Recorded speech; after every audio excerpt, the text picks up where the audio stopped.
In August 1968, Soviet tanks stormed into communist Czechoslovakia.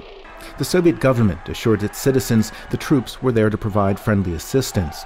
But the invasion triggered despair among Russian pro-democracy activists, who in the crackdown in Prague saw a harbinger for further repression at home. There was a hope that Czechoslovakia will start some reforms, and these reforms will help not only Czechoslovakia, but to us in Russia if they will stick.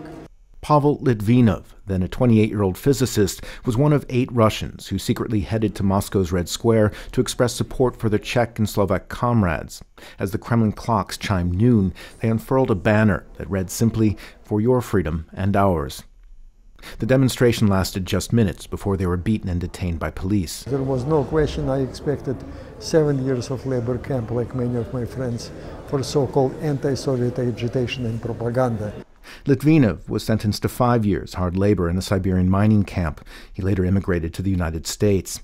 The other demonstrators faced a similar fate or were committed to Soviet psychiatric wards. But it was a defining moment for the Russian pro-democracy and dissident movement to come. It wasn't for nothing that people went to prison or were exiled, because it wasn't a simply one-off demonstration that everyone soon forgot about. It resonated widely. Yet today, polls show nearly half of all Russians are unaware of the 1968 invasion. Fewer still of the Red Square protest it inspired.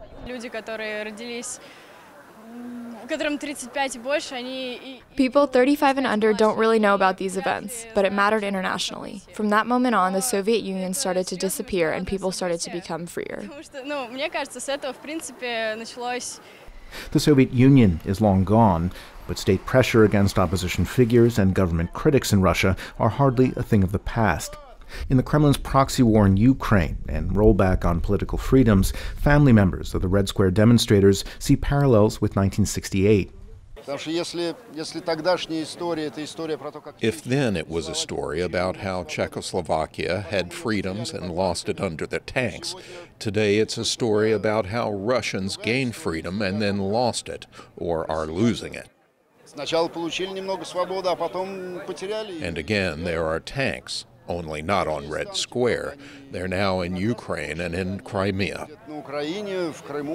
And at a ceremony to mark the 1968 protest on Red Square, Litvinov called for the release of current-day political prisoners, even as police moved in on 2 demonstrators. A reminder that 50 years on, it is still limits more than freedoms that define the times. Charles Maynes for VOA News, Moscow.